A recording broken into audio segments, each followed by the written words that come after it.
mungkin nanti akan tertinggal. Nah, makanya pendidikan juga itu harus bersifat terbuka, dinamis, dan adaptif. Kemudian, kalau metodenya di sini, metode yang digunakan itu metode kualitatif dengan metode kajian pustaka. Jadi pendekatan ini itu dipilih karena tujuan utama penelitian ini itu untuk menggali, memahami, dan menganalisis konsep pendekatan interdisipliner bersumber dari berbagai literatur ilmiah. Jadi metode ini dianggap dapat dapat diandalkan dan valid untuk menyajikan temuan penelitian karena memungkinkan penelitian menelusuri secara mendalam pemikiran, teori, dan hasil penelitian terdahulu yang relevan, serta mengintegrasikan dalam suatu kerangka analisis yang utuh dan komprehensif.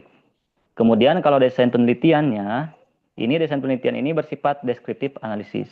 Kemudian sumber data dan populasi penelitian ini diperoleh dari sumber-sumber sekunder berupa literatur ilmiah, kemudian seperti buku-buku pendidikan Islam, filsafat ilmu, psikologi pendidikan, sosiologi pendidikan, artikel jurnal nasional dan internasional, kemudian laporan penelitian, serta dokumen kurikulum PAI. Jadi kalau untuk pengembangan instrumen penelitian, ini instrumen utamanya adalah penelitian adalah lembar pencatatan dan analisis literatur. Kemudian, kalau teknik analisis datanya, ini ada 3. Yang pertama ada reduksi data, kemudian ada kategorisasi data, dan terakhir ada interpretasi data. Kemudian kalau validasi dan keandalan data, itu keabsahan atau validasi itu dijaga melalui triangulasi sumber data teori, yakni dengan membandingkan temuan dari berbagai literatur dan perspektif keilmuan yang berbeda untuk memastikan konsistensi dan objektivitas hasil analisis. Selain itu, dilakukan juga review sejawat atau peer review dengan melibatkan pakar pendidikan Islam. Kemudian, kalau hasil dan pembahasannya di sini, temuan utama penelitian ini, jadi dari hasil kajian itu menunjukkan bahwa penerapan pendekatan interdisipliner dalam pendidikan agama Islam atau PAI itu dapat memperkuat relevansi antara teori keagamaan dan praktik kehidupan yang nyata peserta didik. Kemudian pendekatan ini itu memungkinkan terjadinya integrasi nilai-nilai Islam dengan berbagai disiplin ilmu lain seperti psikologi, ada juga sosiologi, dan ilmu pendidikan. Jadi melalui integrasi tersebut, pembelajaran PAI itu tidak hanya berorientasi pada aspek kognitif, tetapi juga itu bisa mengembangkan dimensi afektif dan psikomotorik peserta didik. Jadi selain itu juga pendekatan interdisipliner itu terbukti mendorong guru untuk mengembangkan strategi pembelajaran yang lebih kreatif dan kontekstual. Jadi guru itu dituntut untuk tidak hanya mengajarkan dogma agama, tetapi juga mengaitkannya dengan fenomena sosial, isu moral, dan perkembangan ilmu pengetahuan modern. Dengan demikian, maka peserta didik itu dapat memahami bahwa ajaran Islam tidak terpisah dari realita kehidupan, melainkan menjadi pedoman untuk menafsirkan dan menyelesaikan persoalan kontemporer. Kemudian kalau yang kedua ada integrasi konsep keilmuan dan nilai keagamaan. Jadi pendekatan interdisipliner itu memungkinkan kolaborasi antara berbagai bidang ilmu yang relevan dengan PAI. Jadi contohnya mungkin kalau kita lihat hubungan antara disiplin ilmu dan penerapannya dalam pembelajaran PAI.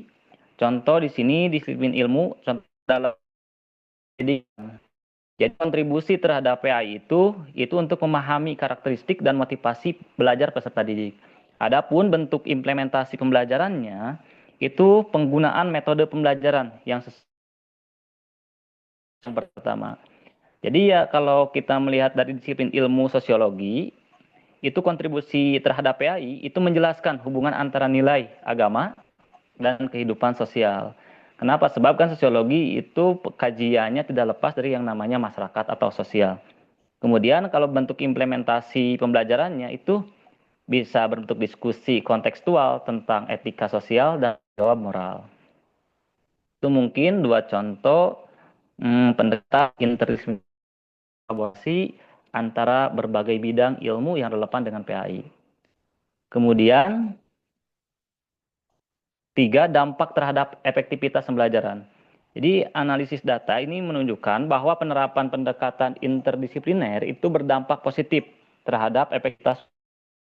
Adapun tiga dampak utamanya itu dapat diidentifikasi. Yang pertama, meningkatkan relevansi pembelajaran.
Tes.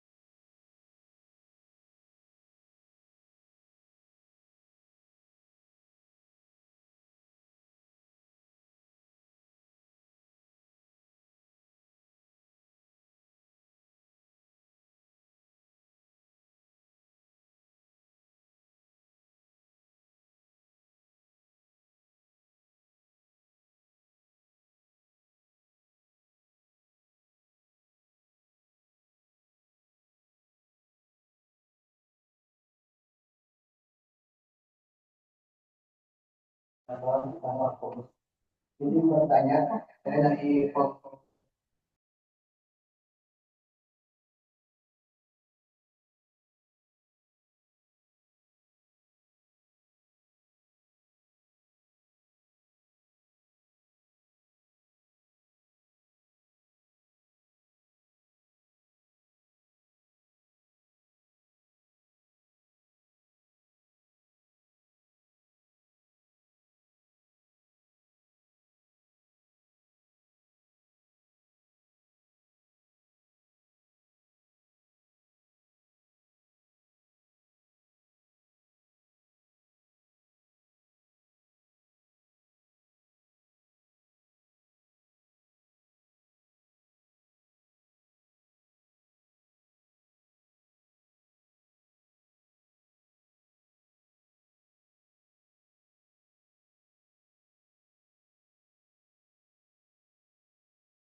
Mohon maaf sedikit gangguan, mungkin masalah jaringan.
Izin melanjutkan materi. Tadi baru dua dan sekarang yang ketiga itu dampak terhadap efektivitas pembelajaran. Jadi analisis data menunjukkan bahwa penerapan pendekatan interdisipliner pendampak itu sebenarnya berdampak positif terhadap efektivitas pembelajaran PAI. Di antaranya tiga dampak utama dapat diidentifikasikan, yaitu yang pertama peningkatan relevansi pembelajaran. Jadi materi ajar itu menjadi lebih kontekstual dan mudah dipahami karena dikaitkan dengan pengalaman nyata peserta didik. Kemudian yang kedua, itu pengembangan kemampuan berpikir kritis sehingga peserta didik itu terdorong untuk menganalisis masalah kehidupan dengan menggabungkan pandangan keagamaan dan rasional ilmiah. Kemudian yang ketiga, itu pembentukan karakter religius kontekstual. Jadi nilai-nilai keislaman itu diinternalisasi melalui pemahaman logis dan pengalaman sosial, bukan sekedar hafalan. Step. Kulan? Gimana Pak? Tadi sempat terputus Pak Asep, jadi kita jeda dulu dengan pertanyaan. Dan Siap. ada dua pertanyaan yang barusan masuk dan dijelaskan juga oleh Bu Cahaya. Mungkin untuk saat ini bisa dilanjut dari Pak Asep penyampaian tadi yang keputus materinya.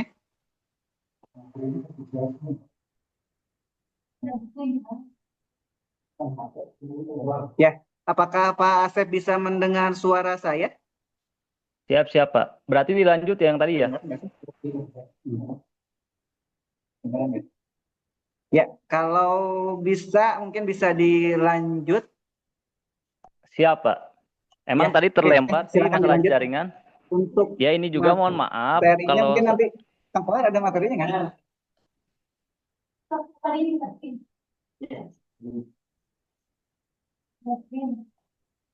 Oh iya.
halo Pak.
eh, banyak sekali ya metode-metode pembelajaran, strateginya bagaimana caranya. Tentunya kita sebagai guru harus paham untuk berkreasi agar pembelajaran itu menarik juga seperti itu. Dan tentunya harus dikaitkan juga dengan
Halo, Pak Asep, apakah masih bergabung?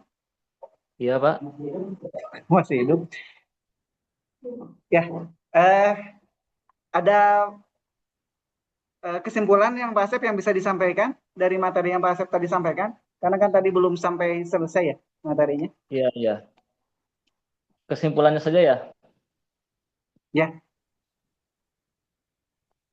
Ya, jadi dari materi yang tadi sempat terhenti karena mungkin jaringan, dan kalau sekarang juga kalau seandainya off cam, on cam pasti akan terlempar juga karena sini lagi hujan dan jaringannya jelek.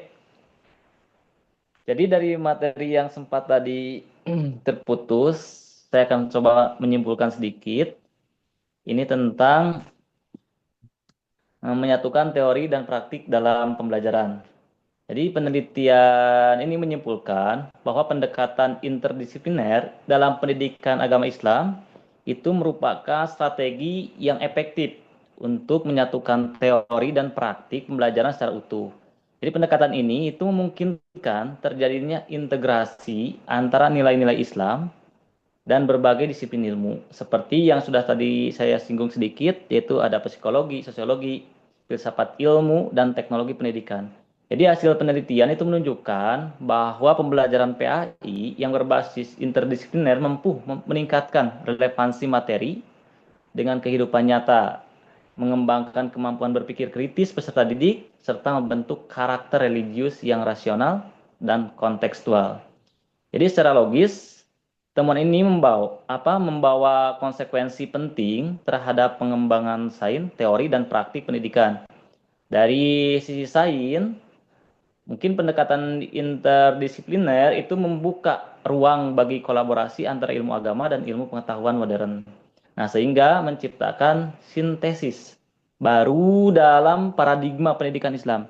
Kemudian dari sisi teoritis, penelitian ini itu memperkuat konsep integratif holistik dalam pendidikan Islam yang menempatkan ilmu dan iman sebagai satu kesatuan epistemologis. Sementara dari sisi praksis pendidikan, pendekatan ini itu menuntut transformasi kurikulum, metode pembelajaran, serta peningkatan kompetensi guru agar mampu menerapkan interdisiplinaritas secara kreatif dan aplikatif di ruang kelas. Jadi mungkin itu sedikit kesimpulan dari materi yang saya sampaikan. Terima kasih. Assalamualaikum warahmatullahi wabarakatuh. oke, Waalaikumsalam warahmatullahi wabarakatuh. Terima kasih Pak Asep Suherli untuk kesimpulan yang disampaikan terkait dengan interdisipliner yang materinya. Eh, Mungkin dengan berakhirnya kesimpulan dari Pak Asep Suherli, berakhir pula untuk presentasi kali ini. Dan sebelum ditutup, mungkin nanti ada post-test terlebih dahulu. Post-testnya kita kirimkan di grup. Ibu Cahya akan mengirimkan di grup waktu untuk post-test 10 menit ya. 10 menit, 5 menit. Ya, 5 menit mulai dari sekarang ya.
apa ya, yang harus dikembangkan, maka bagian dari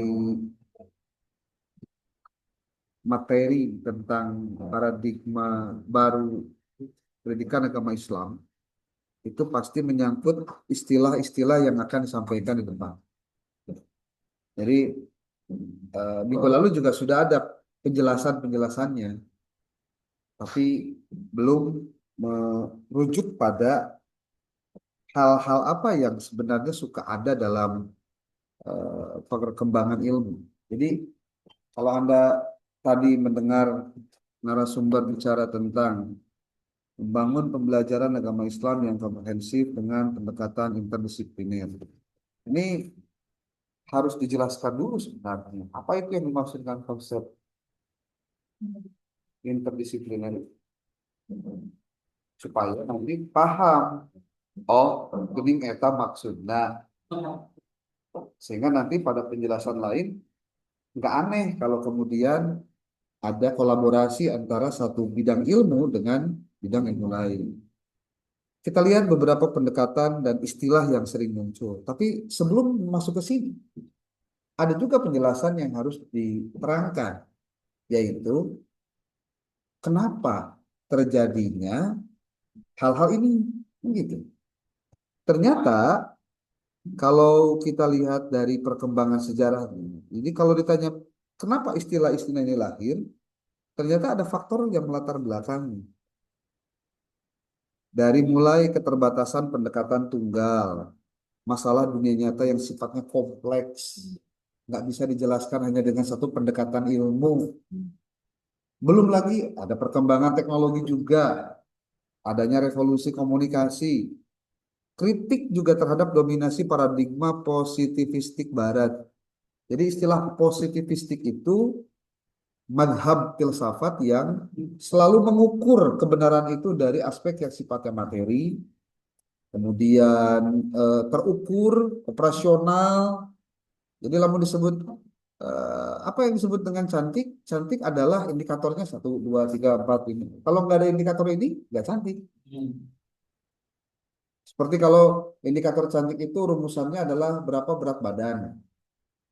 Berat badan dari sekian sampai sekian ideal. Contoh, kalau perempuan 30 sampai 40 kurang gizi, kan gitu. Kurang gizi lah. 40 sampai 50 ya sehat tapi tidak ideal. 50 sampai 60 ideal. 70 sampai 80 montok kan gitu. Artinya banyak, jadi disebut benar itu kalau ada kriterianya. Kriteria. Nah, kita lihat yang lain. Ada tuntutan efektivitas kebijakan publik dan pembangunan. Ini memaksa untuk adanya efektivitas, efisiensi. Ujung-ujungnya, kumaha caranya tujuan tercapai. Berarti, ya gimana caranya? Kadang di situ udah nggak pakai ilmu pengetahuan. Pakainya apa? Azas manfaat, ketercapaian tujuan. Belum lagi terjadi yang keenam, ini adalah perubahan paradigma filsafat ilmu. Dari positivisme ke post-positivisme, konstruktivisme, dan seterusnya sampai dengan cara manusia melihat realitas. Panjang. Itu perkembangan dalam dunia filsafat ilmu memang. Nah, sekarang kalau ditanya, narasinya seperti apa? Ternyata paradigma ilmu itu berkembang dari spesialisasi ke integrasi. Jadi kalau dulu yang disebut dengan orang hebat, kalau Anda baca bukunya Jujun Suryo Sumantri, judulnya Filsafat Ilmu, sebuah pengantar populer. Di situ dia sebutkan, di zaman dulu, orang hebat itu adalah orang yang segala bisa. Model dukun. Dukun itu, atau bukan dukun lah, kiai, ustaz. Disebut hebatnya tinimiti ayeuna ngalahirkeun tapi kanu maot urusan urusannya. Kan segala bisa berarti. Termasuk menyembuhkan juga bisa. Hayang kawin datanglah ke Ustaz.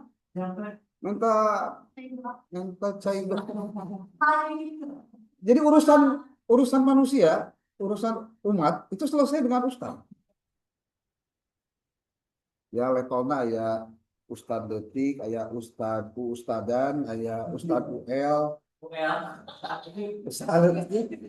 aya karena ajengan, karena kiai, tapi tergantung karena seberapa boga pamajikan itu. Jadi disebut ustadznya lalu pamajikan hiji. Lamun dua biasanya sebutnya ajengan. Lamun tilu kiai. Lamun opat iya.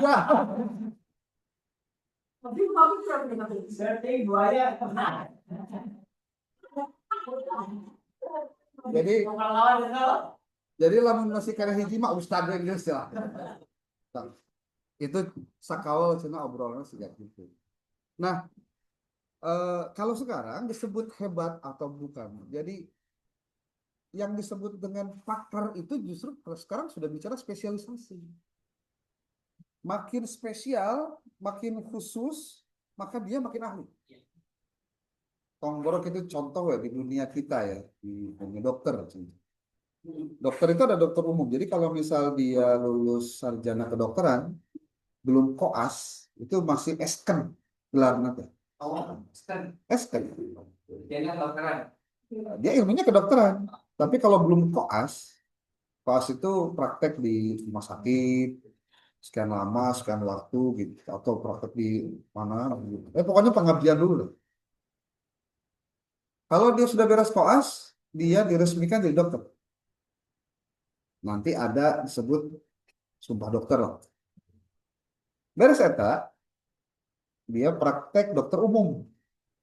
Segala ada segala penyakit bisa ya.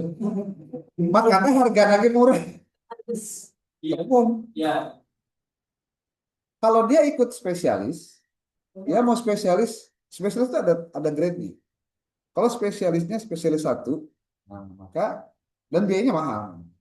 Contoh dia mau ngambil tentang saya mau tentang THT, telinga, hidung, tenggorokan, THT. THT oke, itu ya bidangnya.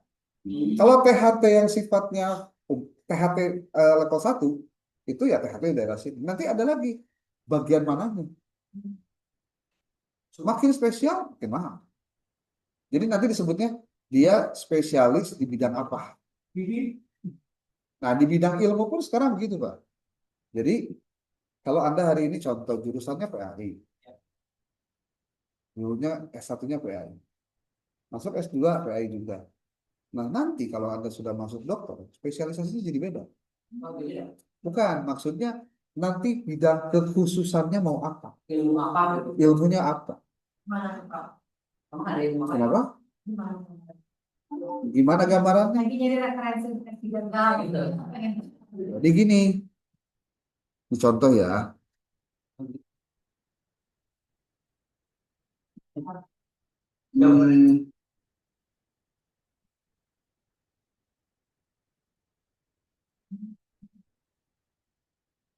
Saya berikan ilustrasi. Ada yang disebut dengan topik, ada tema, ada judul. Kalau dalam penelitian. Topik itu sifatnya umum, tema lebih khusus, judul lebih spesifik. Ini kalau cerita tentang ini ya.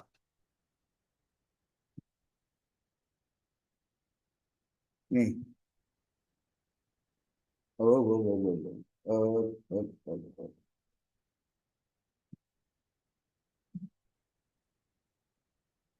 Kalau temanya tentang pendidikan, topiknya tentang pendidikan. Jadi gini, topik itu luas, topik dibatasi jadi tema.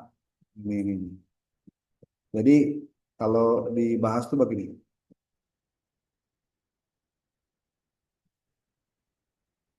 Nah, topik, tema, judul. Topik itu umum, tema lebih khusus, judul lebih spesifik. Anggap saja kita sebut yang umum itu adalah topik. Seperti apa? Topiknya tentang pendidikan. Pendidikan itu umum. Nih. Tapi ketika bicara tentang bagian mana di pendidikan yang mau dibahas, ini contoh Anda mau ke kurikulumnya, mau ke tenaga kependidikannya, mau kebijakannya, mau sistem pendidikannya, mau media pembelajaran, mau pendidik, semuanya sama bicara itu. Maka kalau cerita kekhususan itu di bidang apa? Seperti kalau saya bidang saya di administrasi pendidikan, S3-nya, majornya itu di kepemimpinan dan manajemen, majornya. Nah, maka ngomongnya manajemen pendidikan, majornya di bagian mana? Leadership. Jadi dalam manajemen juga ada lagi leadership, disebutnya ranting ilmu. Jadi kalau Anda mau ngomong tentang bagaimana caranya bangun sekolah, ya ngomongnya ke ahlinya. Yang disebut ahli itu kalau dia memang pakar di situ, banyak karya di situ, dan menggeluti bidang itu. Pokoknya kacamata kuda, itu bakal nama. Itu yang disebut spesial, disebut ahli itu sekarang bidang kecil. Jadi ibaratnya, jadi ada huruf T, tahu kan T ya? T itu kan begini ya, kecil tapi mendalam. Itu spesial. Beda dengan huruf ini apa sebutnya? Oh, ada T yang ke bawahnya dalam, ada yang ininya kecil tapi T ininya luas. Kalau dulu mah orang tahu sedikit tentang banyak, kalau sekarang tahu banyak tentang sedikit. Disebut ahli itu kalau tahu banyak tentang yang sedikit, itu ahli.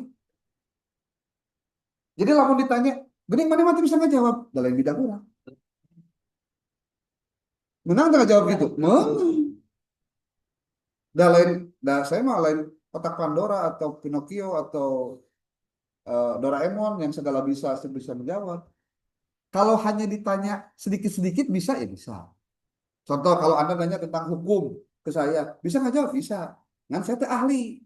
Nah itu biasanya kalau dalam proses persidangan atau dalam konteks sebagai ahli atau saksi kunci itu nggak sudah dipakai kalau nggak ahli di bidang. Bahkan kalau Anda pernah mengikuti kasus persidangan gugatan pilkada atau gugatan pilpres, itu yang namanya lawyer, ketika lawyer pasangan A dengan pasangan B, itu lawyer itu beradu argumen, dan argumennya itu dari ahli. Makanya saya pernah lihat tuh, jadi si Yusril itu jadi saksi ahli, bukan, lawyernya Jokowi. Satu lagi ada lawyer dari pihaknya Prabowo ceritanya. Prabowo masukin orang karena terindikasi bahwa ini adalah penggelembungan suara bla bla bla. Yusril simpel jawabnya, nanya, Anda ahli di bidang itu? Iya. Ada sertifikatnya? Anda belajar itu berapa lama? Tersertifikasi atau tidak? Ketika tidak bisa dibuktikan, saya ngerti, saya paham, saya menggeluti itu, tapi tidak tersertifikasi. Hakim akan mengatakan bahwa omongan Anda tidak bisa dipercaya. Ya, jadi ada legalitas, ada kapasitas. Contoh ya, Anda itu secara kapasitas doktor, tapi secara legalitas nggak nyampe, belum nyampe. Maka ya mungkin ini bahasa kerennya sekarang mungkin kita harus bisa memantaskan diri secara kapasitas, juga menyesuaikan diri dengan legalitas. Nah ini mah penting itu. Contoh, Anda punya SIM kan? SIM nyeuna teh saha? Nyeun SIM teh saha? Polisi. Terus dulu ketika masuk kerjaan apapun atau masuk PNS atau masuk perguruan tinggi, Anda pakai SKCK-nya. SKCK keluar teh teh saha? SKCK teh naon sih? Surat keterangan kelakuan baik lah gitu lah. SKKB ini baheula lama. Akhirnya kia pertanyaan, polisi bagus gitu. Polisi baik gitu. Lamun ayeuna kiai aja polisi bageran sah. Nah, kunaon SKCK tadi kalau di kiai.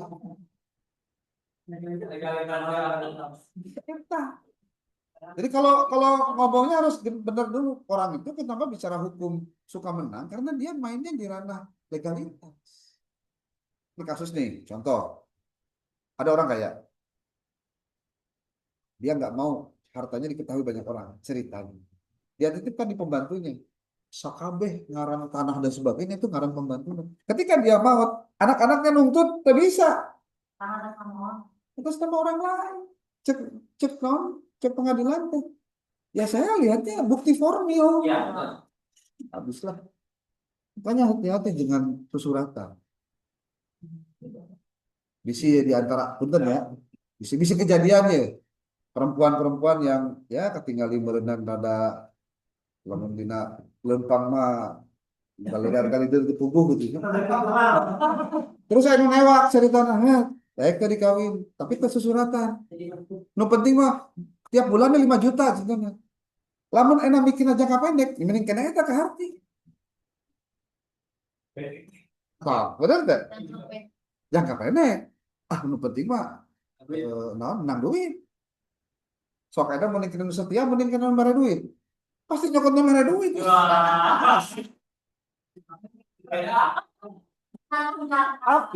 Tapi kondisinya pada saat terjadi hal-hal yang tidak diinginkan, lalu kemudian minta persetujuan hitam di atas putih, bisa lugar.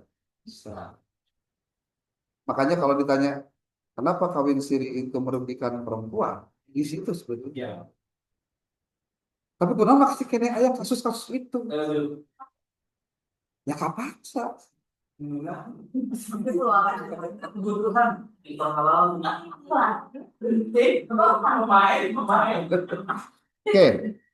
ini contoh ya. Jadi kalau ditanya spesifikasi, spesialisasi ya ini. Tuh. Nah, lalu ketika bicara yang tadi tentang dari spesialisasi ke integrasi. Jadi baheula mah disebut hebatnya lamun sorangan. Ayeuna mah henteu justru. Lamun hebatnya justru ketika bisa berkolaborasi dengan bidang ilmu lain. Supaya apa? Ada yang disebut istilahnya memiliki implikasi atau dampak yang meluas. Sok ayeuna cik model baheula kiai sorangan tambah ayeuna mah makin organ nyanyi. Ayeuna mah pakai naon? Pakai kapan ketipling ini naon? Hadro. Ayeuna kiai anu hadrona gitu nya. Sok, itu kan kolaborasi. Kan harganya beda. Sok, kolaborasi. Jadi lamun capek saya kan teu kudu sekedapnya abdi heula henteu kan. Saya mainkan heula orang minum kan gitu. Sok. Jadi mah kudu kolaborasi gitu lamun sosorangan. Apa ya, Pak? Apa? Model di Trans 7 eta. Indahnya Islam itu indahnya nih. Itu kan ada opatan gitu, kadang limaan gitu. Kan sekali sewa. Honornya beda itu. Kenapa? Ya kolaborasi sih sama ahli di bidang dia, si ahli di bidang dia, si ahli di bidang ini. Makin, nah model kasus, kan kasus ya. Studi kasusnya si Mamah Dede. Kenapa pakai artis? Itu kolaborasi sebenarnya. Dan Mamah Dede nama tidak terkenal. Nu terkenal nama Evan Hagitna atau si Cing Abdelnya atau kumaha. Ini kolaborasi dan keilmuan. Terkenal ya Pak? Dua nana jadi terkenal. Nah, kenapa disebut integrasi? Bagian dari cara untuk bisa bertahan di kondisi yang super duper berbeda sekarang. Nggak bisa lagi ceritanya orang itu bisa kerja sendirian. Cina bisa ini mah pakai AI. AI hanya membantu dalam aspek-aspek tertentu. Tapi hal yang lain nggak bisa, Pak. Tetap kita butuh orang lain. Butuh orang lain. Nah, makanya di dunia sekarang yang sudah super maju, hal-hal yang seperti ini perlu dipahami juga. Nih, ada transdisipliner. Trans itu kan pindah. Disipliner itu disiplin. Kolaborasi lintas disiplin yang menghasilkan kerangka pengetahuan baru di luar batas disiplin yang ada. Sangat mungkin bisa terjadi. Karena trans itu pasti harus melewati batas, Pak. Seperti apa contoh untuk transdisipliner? Anda pernah melihat sebuah apa eh, kebayang nggak dulu ya bahwa dengan handphone orang itu bisa kerja. Kerja tuh gini. Itu yang namanya Gojek kan. Itu kan gunain aplikasi. Sebetulnya kan bisnisnya bisa aplikasi sebenarnya. Gojek nama ya mah gimmick. Kan kumaha carana bisa menarik minat orang pakai handphone. Jadi sebenarnya jualan aplikasi. Betul. Makin banyak orang yang buka, kan visinya berarti makin banyak apa tuh ya merah. Makin banyak orang yang membuka aplikasi itu, berarti dia akan cuan tuh masuk dari berapa megabyte yang kita gunakan. Itu kalau satu, Pak. Kalau 1000, kalau 100.000, 100.000 teh loba kadek. Akhirnya orang Sukabumi Hulu 360.000 lah kota itu. Kabupaten 1,2 juta. Jawa Barat 50 juta. Saya Indonesia hampir 280 juta. Ambillah 10% aja lah. 28 juta contoh. Apa itu nggak duit semua itu? Itu bicara keahlian, teknologi dengan peluang usaha, Pak. Ada orang yang main pintar di manajemennya, Pak. Jadi, iya, ini orang nggak kerja sendirian. Iya. Tinggal pertanyaannya. Ini kalau misalkan dibalikin, terus kitanya jadi apa tuh dengan seperti ini teh? Jadi user, jadi consumer, hanya jadi gini. Ada orang yang hanya menikmati saja. Ada orang yang justru bisa hidup dengan ini. Ada orang yang jadi pintar dengan ini. Ada orang yang justru malah jadi bodoh dengan ini. Kan pilihannya dari kita.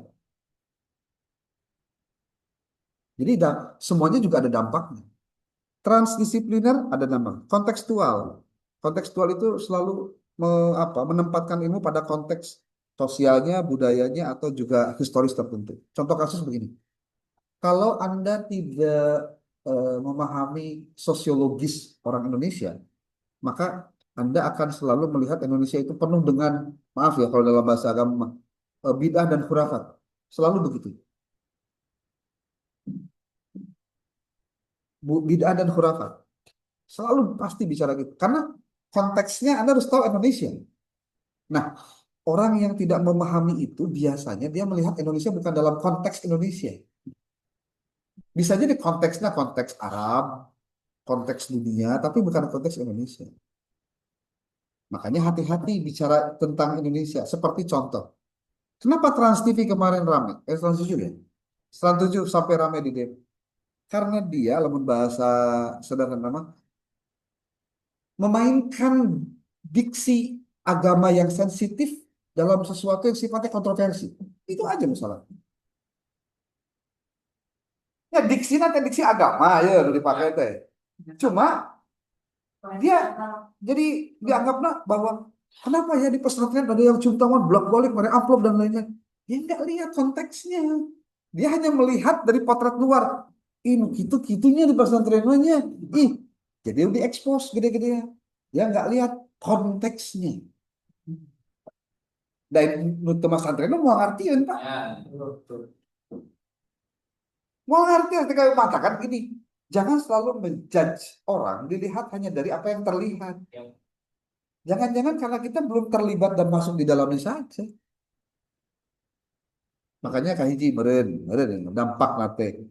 Nggak usah lah nyalahkan hal-hal yang terkait dengan ibadah orang. Kalau masalah ibadah. Salila mesti kena nyembah nusa ruang nggak usah beres, Pak. Jadi ramai tuh. Sok, punten. Bicara kunut yang itu kunut kan pada akhirnya mah like and dislike, Pak. Lain masalah mana nyawa hadisnya nyawa dalil atau ente. Urang sok kunut, mana tara kunut. Eta pas saya nanti, Pak. Kunut ngerti. Biasanya itu levelnya level di bawah. Sudahlah, jangan ditambah dengan yang lain. Capek, nggak bakalan selesai-selesai, Pak. Batur ngobrolkan alam mana gitu. Orang ini ngobrolkan gitu. Bukan tidak boleh ngobrolkan gitu. Tapi dalam konteks keilmuan ketika yang dihadapi orang yang tidak banyak ilmunya, ya emosi, Pak, yang muncul. Pas ya, anu ayah. Kan lu temenang teh pas ya. Sok enak ya Pak. Ini kejadian lobanya model eh, Idul Adha jeung Idul Fitri. Ya Idul Adha jeung Idul Fitri Pak. Hanya gara-gara apa? Hah? Ya bertetangga. Nu kuduna ulah pasea, kuduna sesalaman. Imarek lebaran ini jadi pasea. Gara-gara naon? Contoh, beda hari. Nu ieu mah poe Senin, ieu poe Minggu. Baik. Betul lah. Menurut saya hal-hal yang begini ya orang-orang yang terpelajar seperti Anda jangan masuk pada terlibat hal-hal begitu. Banyak yang lainnya saya kalau humanistik tidak perlu dijelaskan lah. Dia bicaranya pasti tentang konteks kemanusiaan. Ekologis, nah sekarang yang lagi ramai nih. Kenapa? Karena memang manusia suka kebablasan ketika ngomongin alam. Maka harus didekatkan bahwa alam itu menjadi bagian dari manusia, bukan korban eksploitasi manusia. Eta mah baheula Pak, zamanan keur masih primitif. Jadi kalau Anda tahu, kenapa manusia ada yang menyiapkan sesajen, kemudian nyembah, bukan nyembah ya. Ya karena pada waktu itu keterbatasan ilmu pengetahuan menjawab fenomena alam. Itu guntur, ayo gempa bumi, ada manusia pada waktu itu tidak memahami sebagai sebuah fenomena alam, tapi dia menerjemahkan fenomena alam itu sesuai dengan kapasitas pengetahuannya. Oh, Tuhan lagi marah, bahasanya dewa lagi marah. Gimana supaya ulah marah? Kasih sesuatu. Model ain kanjiro kidul mere kepala. Itu kan sebetulnya prosesi-prosesi begitu, Pak. Kalau apa Dewi Sri untuk sebuah panen itu ucapan terima kasih karena sudah diberikan kesuburan, diberikan kemakmuran. Kenapa? Sekali lagi, keterbatasan manusia waktu itu menerjemahkan fenomena alam. Dijawabnya dengan begitu, Pak. Dulu orang ketika melihat ada petir, yang terbayang adalah di situ lagi perang malaikat dengan setan. Setan ditembak, jeger, kita usah malaikat. Benar nggak? Kalau saya dulu itu ceritain begitu. Wah, cina berperang gitu, tak berperang. Kemudian fenomena alam itu dijelaskan dengan sains. Oh, ternyata ada gesekan bla bla bla. Maka diselesaikan dengan penangkal petir. Maka ada orang yang mengkritik agama karena gara-gara agama waktu itu tidak bisa menjelaskan fenomena alam. Nah, ini yang menjadi menariknya. Kenapa ada orang yang kemudian mengkritik agama? Karena waktu itu agama sebagai candu hanya untuk membuat manusia merasa nyaman ketika terjadi hal-hal yang tidak dipahami oleh nalarnya. Pada tadi, kenapa ada gelap, halilintar, maka berdoa supaya terkena halilintar. Ketika sudah ditemukan penangkal petir, perlu lagi berdoa enggak? Nah, itu yang ramai jadi bahan debat biasanya ya, mengkritik di mana posisi agama, di mana posisi sains. Yang ujung-ujungnya di barat dipisahkanlah antara agama dengan sains. Agama urusan gereja waktu itu, sains urusan saintis. Karena ternyata banyak terbukti di zaman sebelum Renaissance, ketika gereja masih menguasai ilmu pengetahuan sumbernya dari gereja, ternyata informasinya tidak sama dengan temuan-temuan ilmiah. Konon gereja waktu itu ya, bumi menjadi pusat peredaran tata surya yang disebut dengan geosentris. Ditemukanlah oleh Galileo Galilei, dia menyebut ada istilah heliosentris, matahari sebagai pusat tata surya. Maka Galileo Galilei dihukum bakar hidup-hidup. Kenapa? Karena dia sudah berseberangan dengan kebijakan gereja dalam bidang ilmu. Dan itu ada peristiwa bagaimana agama, tapi agamanya waktu itu Kristen ya, melakukan tindakan untuk memberangus ilmu pengetahuan. Makanya kalau Anda tanya di Barat kebanyakan orang-orangnya tidak beragama. Ya, karena bagi dia ketika sains ketemu agama bukan jadi lebih bagus sainsnya, terpengaruh jadi jelek-jelek. Integratif spiritual menghubungkan dimensi rasional dan transendental banyak muncul di dunia pendidikan Islam dan filsafat ilmu pre-Islam. Sekarang sudah banyak yang mengintegrasikan apapun tuh dengan agama. Kepemimpinan ngomongnya nggak kepemimpinan doang, ada value based leadership, ada Islamicnya. Atau apapun bisa dibahas dengan itu. Kemudian ada istilah lagi dialogis menekankan pertukaran ide antara tradisi ilmu atau antar peradaban pengetahuan. Jadi ayeuna mah nu disebut bagus teh lamun ada dialog. Contoh, anu alus teh pelajaran PAI atau PKN. Kan eta sok dibentrokeun bae.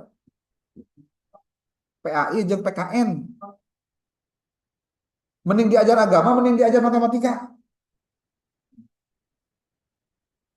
Oh, agama atuh supaya naon? Sub surga. Berarti udah diajar matematika tuh masuk surga. Pemahaman yang begini kan ya perlu dikritisi. Interkultural menggabungkan perspektif lintas budaya dalam memahami dan mengembangkan ilmu. Ada budayanya, Pak. Jangan lupa ngomongin tentang kearifan lokal itu ngomongin budaya yang ada di sana. Nggak boleh keluar membucek bahasa agama mah ada istilah apa? Di pohon. Jadi jangan sekali-kali bertentangan dengan apa? Dengan kesepakatan yang sudah ada. Karena itu kalau tidak maka akan terjadi pertentangan. Kenal istilah artinya di pohon. Oke, ingat perbedaan. Ada kritis reflektif mengkaji kembali asumsi dasar ilmu pengetahuan agar tidak terjebak pada ideologi atau bias tertentu. Kalau sekarang sudah masuk pada ranah-ranah bias, Pak. Bias TG contoh. Contoh kecil aja ya. Kalau orang ngomongin aswaja, itu aswaja itu milik siapa sih? Kalau kata sekelompok golongan tertentu ini dia milik dia. Tapi kalau lihat aturan anak, ya sebetulnya itu Rasulullah aswaja. Ahlussunnah wal jamaah kan memang ayat Rasul. Kan jadi bias. Bahkan kalimat-kalimat yang bias lagi apa? Mengembalikan Islam, mengembalikan ajaran ke dalam rel Quran dan Sunnah. Lah, emang orang tahu gitu ketika tidak keluar dari rel atau keluar dari rel? Hal-hal begini itu sering menjadi bias, Pak. Ya. Ada lagi dekolonial, berusaha melepaskan ilmu dari dominasi epistemologi Barat dan membuka ruang bagi cara berpikir lokal atau non-Barat. Contoh, Pak, contoh. Kalau Anda mendengar istilah cooperative learning dalam pembelajaran, cik kira-kira ada nanti halus tuh cooperative learning. Anda mau ngomong halus boleh, ngomong tak halus menang, tapi ayat alasan apa? Ada dalilnya. Apa dalilnya? Contoh, cooperative learning itu lahir dari Barat, Pak.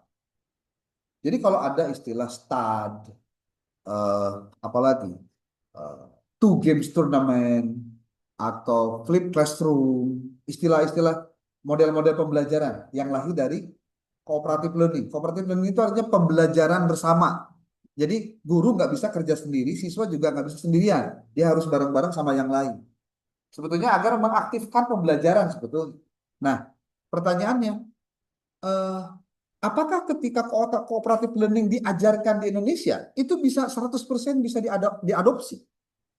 Bisa diadaptasi? Nggak bisa, Pak. Alasannya apa? 3. Satu, secara filosofis, lahirnya cooperative learning itu lahir dari cara berpikir liberal. Jadi lamun saya ngajar ya ceritanya. Terus saya Pak. Gimana? Ya. Tapi kalau diundang mana?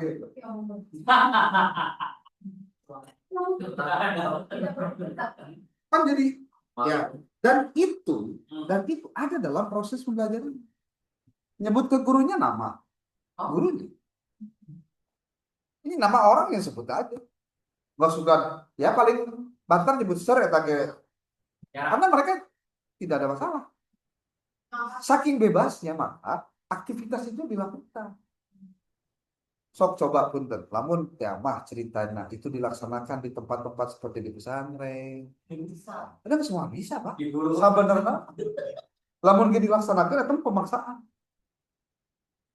Jadi secara filosofis berbeda. Itu satu. Yang kedua, budaya kita itu bukan di Islam contohnya, nggak bisa disamakan, Pak. Maka kenapa kemudian dalam pembelajaran PAI tidak banyak menggali keilmuan yang ada pendekatan-pendekatan yang seharusnya dilaksanakan dalam pembelajaran PAI. Contoh, pembelajaran kisah, pembelajaran apa? Menggunakan apa sih? Ya, pertama kisah dulu deh. Banyak yang tidak bisa berkisah tentang Rasul, tentang sahabat, tentang apa. Akhirnya narasinya jadi narasi yang kering. Karena si guru juga nggak ngerti itu bahwa itu bagian dari pembelajaran yang harusnya digunakan dalam kelas. Tuh. Kritis reflektif mengkaji kembali asumsi dasar ilmu pengetahuan agar tidak terjebak pada ideologi atau bias tertentu. Oke. Postdisipliner muncul setelah batas-batas disiplin dianggap terlalu kaku, fokus pada pemecahan masalah nyata tanpa terikat kategori bidang ilmu. Kompleksitas, interkonektif, belum lagi yang tadi, Pak. Nah, integratif, interdisipliner, multidisipliner, holistik. Itu bahasa-bahasa yang sering keluar sekarang. Holistik menyeluruh, interdisipliner, antar disiplin, Pak. Integratif keseluruhan, nggak hiji. Model lainnya, udah tadi ngobrol ya, siapa? Gitu teh. Tarif, ngobrol ke ada A, B, C digabungkan. Itu integratif sebetulnya. Kalau bahasa integratif, Pak. Menang deh, Pak. Ya terserah. Model kia ada yang jualan, Pak, dijualan model enak di tempat material kan segala ayam di batu nu gede, batu nu leutik, tapi kan hong kami ayam, Pak, kan untuk kabeh barang ayam lamun orang datang dibeli kan milih-milih dan itu nu integratif itu biasanya nggak gabungin kabeh nu ayam tapi bidangnya khusus. Tapi lamun anda datangnya contoh di belakang Superindo tuh ya nonton di tukang itu ada home home home apa? Wah, home industri home care bukan home care, nah sih. Eta tempat segala rupa apa di dinya aya. Tah eta mah leuwih gede deui mah. Naon ngaranna nanti jadi pokok. Loba poho ya loba dosa. Itu segala rupa aya tapi ada yang tidak ada juga. Jadi orang menganggap lengkap kalau memang kelengkapannya ada. Ya orang jika nyebut supermarket Pak kan segala aya. Segala aya sebenarnya mah aya oke. Ngan yang tidak banyak dibutuhkan orang jarang ada di situ. Yang dibutuhkan orang ada di situ. Makanya kalau Anda hari ini contoh punya sekolah, terus sekolah Anda kayaknya nggak ada keunggulan apa-apa nih. Nah mungkin pertanyaannya harus dijawab itu. Apa yang akan membuat lembaga Anda dikenal dan menjadi distingsi dari orang dari lembaga lain? Ulah kabeh, contoh punten. Tahwid kabeh. Ya, lamun Anda jadikan tahwid hanya lipstik mah keur naon, Pak? Ya lipstiknya supaya naon? Menggait orang. Tapi tungtungna geus beres keluar sekolah, hafalanna leuleungit, Pak. Apa yang harus dilakukan kalau begitu? Anda harus punya visi yang jelas. Mau diarahkan kemana nih lembaga pendidikan, terutama siswanya.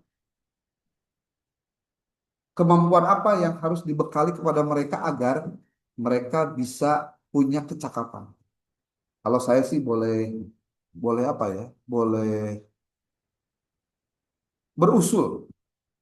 Mungkin suatu saat, kapanpun waktunya terserah Anda. Kayaknya Anda perlu sekali-kali belajar, melihat orang lain belajar. Ingat ya, belajar, melihat orang lain belajar. Siapa yang harus dilihat? Itu di Padang tuh ada namanya Dinia. Dinia buat putri. Dinia putri. Anda searching di internet. Itu pola pembelajarannya. Buat saya sih ekstrim. Ekstrim tuh keagamaannya oke. Keterampilan. Jadi si perempuan ini karena putri ya. Jadi perempuan itu dilatih supaya dia bisa punya keterampilan yang dibutuhkan oleh dia setelah dia tidak sekolah. Seperti menjahit, masak, diajarkan di pesantren. Termasuk bagaimana cara membela diri. Diajarkan tentang taekwondo lah atau silat atau kuma. Yang pekerjaan itu jarang dipelajari di sekolah-sekolah kita. Tunggu banyak siswa-siswa di kita, apalagi contoh di pesantren ataupun yang tidak di pesantren, beres mondok teh, tidak bisa hirup lamun minta dibantuan batu. Jadi saya tambah kudu kawinnya kudu benghar supaya boga pembantu. Emang semua orang bisa seperti itu kan? Enggak juga. Coba deh searching di internet Dinia Putri yang di Padang, cek dia bagaimana polanya. Ada juga YouTube-nya juga ada. Sebagai sebuah pola pendidikan yang jarang diperhatikan orang. Jarang sekali. Tapi di sana dipelajari. Dan bahkan dalam sejarahnya di lembaga itu pernah lahir seorang pahlawan nasional yang menjadi bagian dari bagaimana memerdekakan perempuan-perempuan agar dia bisa bertahan dalam keadaan yang sempit sekalipun. Hanya ya belajarlah. Sugan we aya inspirasi boga lembaga oh nya orang sekolah yang kieu teman-teman. Makanya harus punya growth mindset. Mindsetnya harus tumbuh, jangan fix mindset. Nanti mungkin suatu saat di sesi lain saya akan jelaskan tentang apa itu growth mindset, apa itu fixed mindset. Karena belajar tentang paradigma baru pendidikan agama Islam pada hakikatnya adalah mindsetnya, Pak. Mindset. Guru PAI di zaman ayeuna emang gampang nyantel. Kudu bisa nyian konten, Pak. So, kudu bisa nyian ayeuna kudu bisa mempraktekkan AI daripada katipu ku budak, Pak. Budak yang lebih pintar. Anda mah ngaheng seuleutik oge. Ngeri.